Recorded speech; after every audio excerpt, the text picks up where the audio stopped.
예수 그리스도 BC 5년에서 AD 30년 예수의 생애와 사역은 사복음서에 기록돼 있다. 사복음서는 예수의 탄생, 사역, 가르침, 그리고 죽음뿐 아니라 부활과 승천을 기록하고 있어 일반적인 전기문과 다르다. 예수께서는 로마가 팔레스타인을 통치할 때 다윗의 후손으로 유대 지방 베들레헴에서 태어나셨다. 30세가량 되셨을 때 예수께서는 하나님 나라에 대해 가르치셨다. 그리고 사람들의 병을 고쳐줌으로 그 나라가 어떤 것인지를 보여주기 시작하셨다. 예수께서는 하나님과 아주 독특한 관계를 맺고 계셨다. 그러나 당시 종교 당국은 이것을 문제 삼아서 예수를 십자가형에 처하고자 도모했다.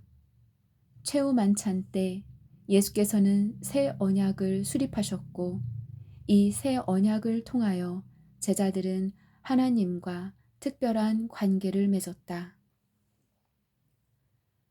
이후 예수께서는 배반과 모욕을 당하시고 십자가에서 죽음을 당하시지만 다시 부활하셔서 승천하시기까지 제자들과 그 밖의 사람들 앞에 나타나셨다. 이러한 예수의 행적과 말씀을 보존하고 있는 책이 공관복음, 마태, 마가, 누가복음, 그리고 요한복음이다. 공관복음은 유사한 방식으로 예수를 묘사하지만 마태와 누가는 예수 탄생 기사를 포함하고 있는 반면 마가는 예수의 공생애로부터 시작하는 등 각각 다른 특징을 갖고 있다. 각 복음서의 저자는 표현하고자 한 예수에 대한 전체적인 그림에 맞게끔 자료들을 배열했다. 이 복음서들은 예수와 함께 생활하고 그분의 말씀을 직접 듣고 그분의 삶과 죽으심과 부활을 직접 목격한 사도들의 증언에 기초하고 있다. 메시아의 오심. 인류 역사상 가장 중요한 사건이 일어날 준비가 갖춰졌다. 세상이 창조되기 전부터 계획된 사건이다. 2000년 전에 아브라함과 한 약속이 이루어지려는 것이다. 영원한 나라를 세우실 메시아와 관련된 중요한 예언들이 성취되려는 순간이다. 무엇보다 중요한 것은 여호와와 백성 간의 새로운 관계가 성립되는 순간이라는 점이다. 이 세상의 구세주이신 메시아, 헬라어로 그리스도께서 오시는 것이다. 그리스도는 고레스 왕이나 알렉산더 혹은 가이사 같은 세상의 지도자와는 다르다. 아브라함이나 모세 또는 다윗 같은 하나님의 위대한 사람들 중 한 명도 아니다. 하나님 자신이 바로 인간의 몸으로 오시는 것이다. 하늘의 주인이신 분이 땅의 종이 되기 위해 오시는 것이다. 전에 백성과 율법을 통해 드러내셨던 여호와께서 가장 인간적인 방법인 인간의 몸을 입고 오시는 것이다. 지금까지 하나님의 축복은 주로 선택된 백성들을 위한 것이었지만 이제는 모든 세대와 민족들을 향하게 됐다.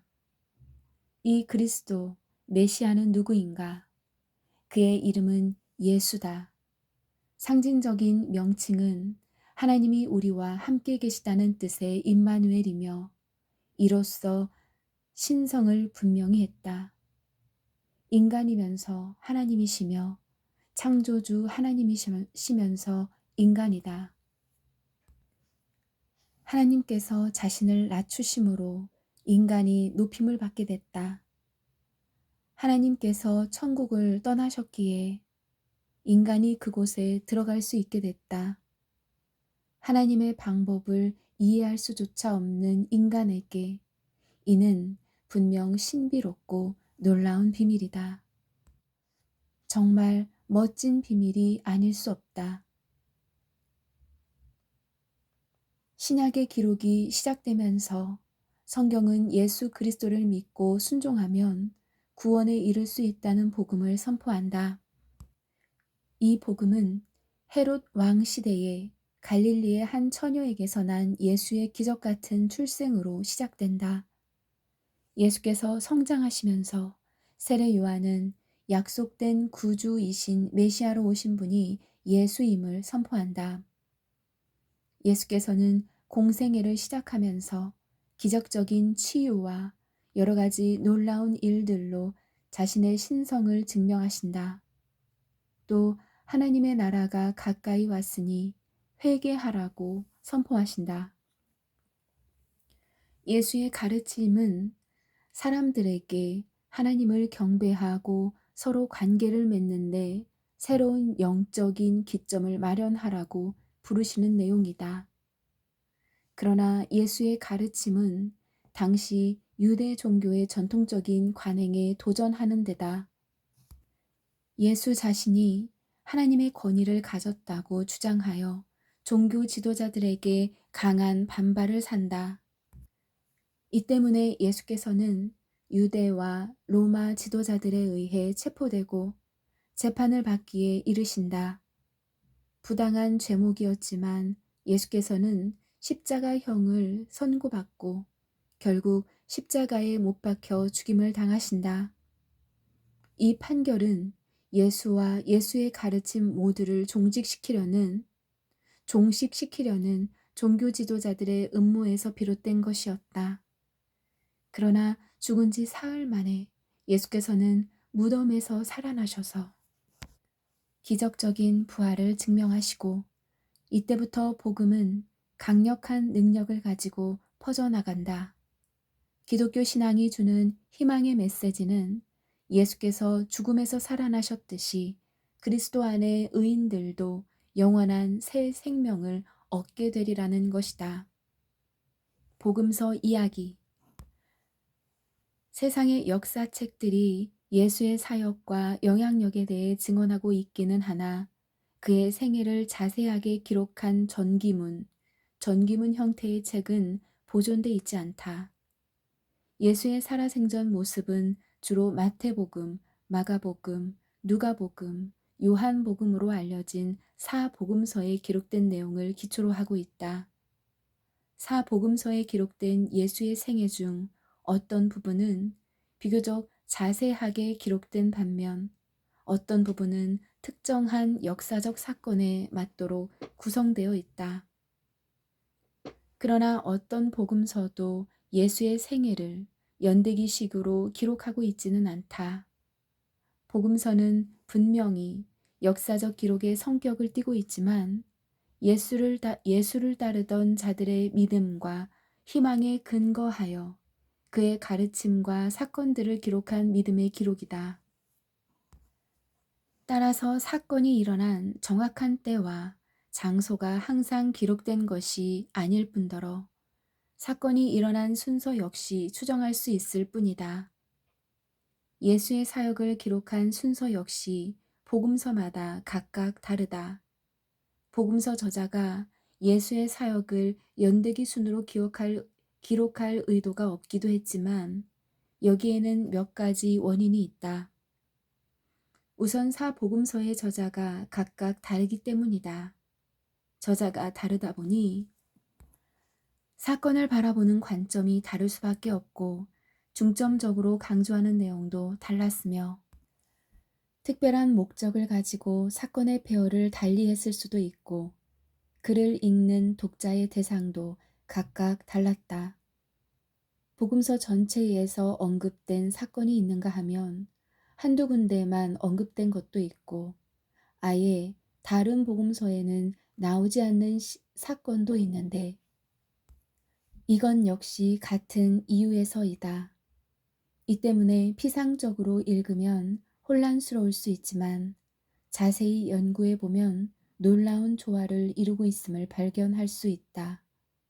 그리고 이 조화는 같은 상황과 시간대에 다양한 입장을 가진 인간이 기록한 것이기에 일치를 기대하기는 힘든 것이다. 놀라운 것은 사복음서에 기록된 사건들이 연대기적으로 서로 연결되어 조화를 이루고 있다는 점이다. 앞서 말한 바와 같이 이 같은 결론을 내리려면 어느 정도 추론이 필요하다. 왜냐하면 어떤 특정한 사건이 실제로 언제 일어났는지가 복음서에 밝혀 있지 않기 때문이다. 심지어 예수의 전체 공생애의 기간이 2년 반이었는지 3년 반이었는지도 분명하지 않다. 물론 각 주장에는 수긍할 만한 근거가 있다. 그러나 시기를 추정하는 문제는 대부분 예수가 참석했다는 잔치가 어느 잔치였는지 1년 중 어떤 절기였는지에 달려 있다. 복음서 간의 조화를 염두에 둘 때 공생의 기간은 3년이라는 것이 보편적으로 인정되고 있다. 공생의 기간 동안 예수께서 사역하신 지역은 비교적 쉽게 확인되는 반면에 어떤 사건이 어떤 사역 중에 일어났는지는 쉽게 확인이 되지 않는다. 복음서에 기록된 사건이 실제로 2번 일어났는 것인지 한 번 일어난 것을 각자 다른 배경에 배치했는지를 판단하기는 매우 어렵다. 그 예가 예수께서 성전에서 상인들을 쫓아내는 일과 예루살렘 때문에 슬퍼하시던 이야기이다. 이러한 어려움에도 불구하고 사복음서를 주의 깊게 읽다 보면 예수의 생애와 사역이 연결되어 읽혀진다. 4가지 개별적인 설명을 하나의 맥으로 배열하려다 보면 복음서 저자들이 역점을 둔 것을 놓칠 수도 있다. 그러나 적어도 연대기 성경의 목적인 시대적 흐름에 따른 성경 읽기를 따르다 보면 전체 내용 안에서 각각의 개별적인 사건들의 중요성을 더 인식할 수도 있고 이전과 다른 느낌으로 사건이 보일 수도 있다. 복음서의 특별한 조화를 알 수 있는 방법으로는 우선 한 가지 사건을 택해서 그 사건을 가장 완전하게 기록한 복음서를 기본으로 삼고 다른 저자가 추가한 내용을 덧붙이는 것이다. 가능한 한 일관성을 갖기 위해 저자의 스타일을 그대로 따르는 것이 좋다. 그러나 예수 생애의 마지막으로 갈수록 매우 혼란스러울 수 있는데 사복음서 모두 마지막 사건을 대부분 기록했으면서도 바라는 관점이 저마다 다르기 때문이다. 다음은 독자의 성경을 읽으면서 이러한 조화로운 순서를 깨우치도록 돕기 위한 장치들이다. 연대기 성경의 목적은 성경을 읽는 독자들이 이러한 조화로운 순서를 깨우치게 하는 데 있다. 각 문단 옆에 여백에는 이 사건을 기록한 성경의 다른 구절을 표시했다. 반복되는 구절은 다른 형태의 문자로 표시를 하고 있다. 또한 여백에 따라 표기한 특정한 사건이 일어난 지리적인 위치와 시간은 완벽하다고 할 수 없지만 보편적인 관점을 따랐으며 최대한 정확하게 표시하고자 했다. 예수의 놀라운 생애와 사역을 이해하는 데 도움이 될 것이다. 아멘.